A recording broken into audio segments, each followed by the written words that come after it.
Assalamualaikum warahmatullahi wabarakatuh. Perkenalkan, nama saya Siti Aisyah. Saya adalah peserta pelatihan data analis angkatan 3 di PPKD Jakarta Selatan. Di sini saya ingin menjelaskan apa itu forecasting. Sebelumnya saya ingin memberitahu machine learning dan forecasting itu berbeda tujuan dan fokusnya. Machine learning umumnya itu memprediksi pola umum seperti klasifikasi, regresi, atau clustering. Sedangkan untuk forecasting memprediksi nilai masa depan dari data historis atau time series. Contohnya untuk machine learning itu untuk memprediksi churn pelanggan, mengenali gambar. Untuk forecasting memprediksi penjualan atau permintaan produk ke depan. Dan perbedaan teknisnya, machine learning menggunakan SageMaker itu untuk membangun model dari nol, perlu pre-processing, training, tuning manual. Untuk forecasting, itu layanan siap pakai, cukup unggah data, dan pilih algoritma. Untuk algoritma yang dipakai untuk machine learning itu ada linear regression, random forest, dan juga XGBoost. Dan untuk algoritma forecasting, dia menggunakan DPR+, Propet, CNNKR. Nah, selanjutnya, perbedaan dari penggunaan dan tujuan pembelajaran untuk machine learning itu menggunakan SageMaker untuk data scientist atau machine learning engineering. Untuk forecasting, dan untuk business analysis atau planner. Tujuan dari machine learning itu untuk memahami pembuatan model dari awal. Sedangkan tujuan dari forecasting itu menghasilkan prediksi bisnis dengan cepat tanpa coding. Selanjutnya itu untuk analogi sederhananya, machine learning ialah dapur lengkap atau kamu sedang masak sendiri dari bahan mentah. Sedangkan untuk analogi sederhana dari forecasting ialah mesin kopi otomatis, itu kamu tinggal tekan tombol, hasil langsung keluar. Kemudian apa itu forecasting? Atau peramalan adalah proses memperkirakan apa yang akan terjadi di masa depan berdasarkan data masa lalu atau histori. Dalam konteks machine learning dan data analisis, forecasting sering digunakan untuk memahami pola time series atau waktu dan memproyeksikan nilai yang akan datang. Ini ada konsep dasar time seriesnya. Time series adalah data yang dikumpulkan dan dicatat berdasarkan urutan waktu tertentu. Misalnya harian, mingguan, atau bulanan. Di sini ada dua atribut, bulan dan juga penjualan. Dengan bulan itu teks ya. Dan penjualan itu 6 rig. Data di atas disebut deret waktu penjualan karena setiap angka mempresentasikan penjualan pada waktu tertentu. Selanjutnya itu ada jenis time seriesnya, ada dua, univariat dan juga multivariat. Untuk univariat itu hanya memiliki satu variabel yang diamati, contoh penjualan per bulan. Yang kedua ada multivariat, yaitu memiliki lebih dari satu variabel, contoh penjualan dipengaruhi oleh harga, promosi, dan cuaca.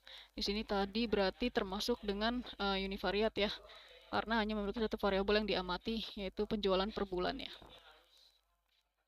Oke, selanjutnya itu ada jenis pola data time series. Jenis polanya ada trend, yaitu penjelasannya pola yang meningkat atau menurun dari waktu ke waktu. Contohnya itu penjualan handphone naik setiap tahun. Kemudian ada musiman atau seasonal, yaitu pola berulang berdasarkan musim atau waktu tertentu. Contohnya itu penjualan es krim meningkat di musim panas. Kemudian yang ketiga ada siklis atau cyclical, itu pola berulang karena siklus ekonomi, contohnya naik turunnya harga saham. Dan yang terakhir yaitu jenis pola tidak teratur atau irregular, yaitu tidak punya pola jelas atau tampak acak. Contohnya itu penjualan naik karena tren viral. Selanjutnya ada contoh penggunaan, itu di bidang bisnis dan penjualan. Tujuan forecasting yaitu memprediksi jumlah permintaan produk. Contohnya itu ada memperkirakan stok baju untuk musim lebaran. Yang kedua ada di bidang energi. Tujuan forecasting yaitu memperkirakan konsumsi listrik. Contohnya PLN memprediksi beban puncak malam hari. Yang ketiga di bidang cuaca. Tujuan forecastingnya itu perakiraan hujan, suhu, angin. Contohnya itu BMKG memprediksi hujan 3 hari ke depan. Nah, untuk bidang keuangan, tujuan forecastingnya memprediksi harga saham atau inflasi. Contohnya, bank memperkirakan kurs dolar bulan depan. Yang terakhir itu bidang transportasi, tujuan forecastingnya memprediksi jumlah penumpang. Contohnya itu maskapai menyiapkan armada tambahan di liburan ya, pada saat musim liburan. Kemudian ada metode forecasting, ada dua kelompok besar metode forecasting. Yang pertama metode kualitatif, berdasarkan pendapat ahli, cocok jika data historis sedikit atau belum tersedia. Contohnya itu prediksi tren mode pakaian tahun depan berdasarkan opini desainer. Yang kedua ada metode kuantitatif berdasarkan perhitungan matematis dari data historis, cocok jika data sudah tersedia cukup panjang. Selanjutnya, memproses data time series. Time series adalah data yang dicatat secara berurutan menurut waktu, misalnya jumlah penjualan harian produk tertentu. Tantangan umumnya ada format waktu berbeda-beda, misal ya itu ada 02 strip 06 strip 2020 T13.15.30 Z atau DD atau day, month, and year ya, zona waktu berbeda, UTC versus lokal, data hilang atau missing, guna downsample atau upsample. Downsample itu mengurangi jumlah data, misal data per jam dikurangi per hari. Upsample menambah titik data, misal data bulanan diganti harian. Outlier atau data yang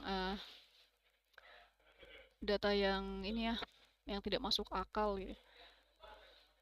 Dan penghalusan atau smoothing untuk membersihkan data agar model lebih akurat, musiman dan frekuensi musiman, misalnya harian, mingguan, tahunan. Kemudian ada 3 jenis data yang digunakan dalam forecasting. Jenis datanya ada time series, contohnya data penjualan harian, fungsinya target, prediksi. Kemudian jenis data relate data, contohnya promosi, harga, fungsinya faktor yang mempengaruhi. Jenis data metadata, contohnya merek, kategori, fungsinya deskripsi tambahan. Selanjutnya algoritma di Amazon Forecast ada ARIMA, cocok untuk data yang punya pola linear dan stasioner. Kemudian ada DeepAR Plus, berbasis deep learning, cocok untuk banyak deret waktu sekaligus. ITS atau exponential smoothing, fokus pada tren dan musiman. NPTS atau non-parametric time series, lebih fleksibel, tidak asumsikan distribusi data. Dan yang terakhir ada Propet, dikembangkan oleh Facebook, mudah digunakan dan cocok untuk musiman. Yang terakhir, evaluasi model. Amazon Forecast menilai akurasi model dengan W quantile loss, cocok untuk data dengan variasi besar. Kemudian RMSE, root mean square error, mengukur rata-rata jarak antara nilai aktual dan perakiraan. Ya, di sini saya di Power BI menganalisis penjualan es krim ini berdasarkan ya penjualan bulanan dan tahunan. Kemudian ada tren ini ada juga di tabel yang di bawahnya, yaitu tren penjualan 30 hari ke depan. Kemudian ada analisis harga penjualan dan juga periode promosi penjualan. Sini saya sudah melakukan analisisnya. Untuk yang pertama, apakah data menunjukkan tren naik atau turun dari waktu ke waktu? Jadi grafik menunjukkan tren naik dari Januari 2023 hingga Juli 2023.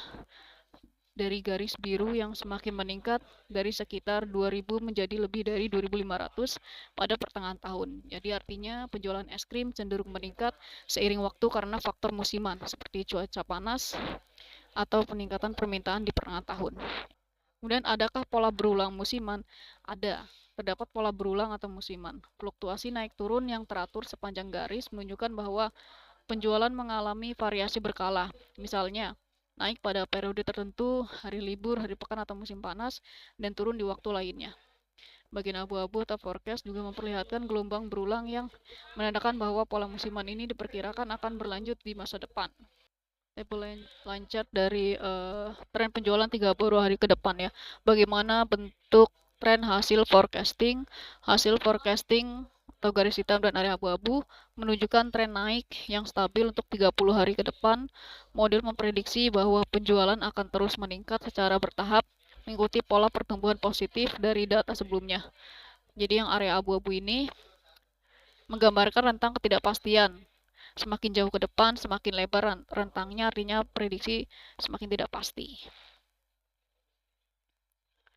Kemudian itu seberapa jauh nilai prediksi berbeda dari data aktualisasi terakhir. Nilai prediksi awal yaitu di garis hitam, hampir sejajar dengan data aktual terakhir di akhir Juli 2023. Artinya, model tidak memperkirakan lonjakan besar secara tiba-tiba. Namun, prediksi jangka pendek menunjukkan kenaikan ringan dibandingkan nilai aktual terakhir, menandakan potensi peningkatan penjualan di bulan berikutnya jika tren positif tetap berlanjut. Ya. Selanjutnya, ini untuk ya harga ya. Sini ada analisis harga penjualan. Ya, berdasarkan grafik, tidak terlihat hubungan langsung yang kuat antara harga dan penjualan. Jadi di garis biru tua menunjukkan tren yang relatif stabil dengan sedikit peningkatan dari waktu ke waktu. Sedangkan garis biru muda itu harga justru berfluktualisasi, kadang turun namun tidak selalu diikuti kenaikan penjualan. Artinya penurunan harga tidak selalu diikuti oleh peningkatan penjualan. Hal ini biasa disebabkan oleh faktor lain seperti musim promosi atau daya beli konsumen yang lebih berpengaruh dibandingkan perubahan harga semata. Namun beberapa titik tertentu memperlihatkan kenaikan penjualan saat harga sedikit menurun yang bisa mengindikasikan bahwa promosi harga rendah masih memiliki pengaruh terbatas meskipun bukan satu-satunya faktor pendorong penjualan. Dan apakah periode promosi menunjukkan kenaikan signifikan? Ya, menurut saya berdasarkan grafik terlihat bahwa periode promosi yang warna biru tua cenderung menunjukkan kenaikan penjualan yang lebih tinggi dibandingkan periode tanpa promosi warna biru muda. Mulai dari Maret hingga Juli 2023, tren penjualan meningkat cukup tajam ketika promosi dilakukan. Hal ini terlihat dari garis tren yang menanjak di periode tersebut. Artinya, promosi memiliki pengaruh positif terhadap peningkatan penjualan karena berhasil mendorong lebih banyak transaksi dibandingkan periode tanpa promosi. Jadi kesimpulannya, promosi efektif meningkatkan penjualan terutama di pertengahan tahun saat aktivitas promosi intensif dilakukan. Ya, terima kasih. Mohon maaf apabila ada kata-kata yang salah. Assalamualaikum warahmatullahi wabarakatuh.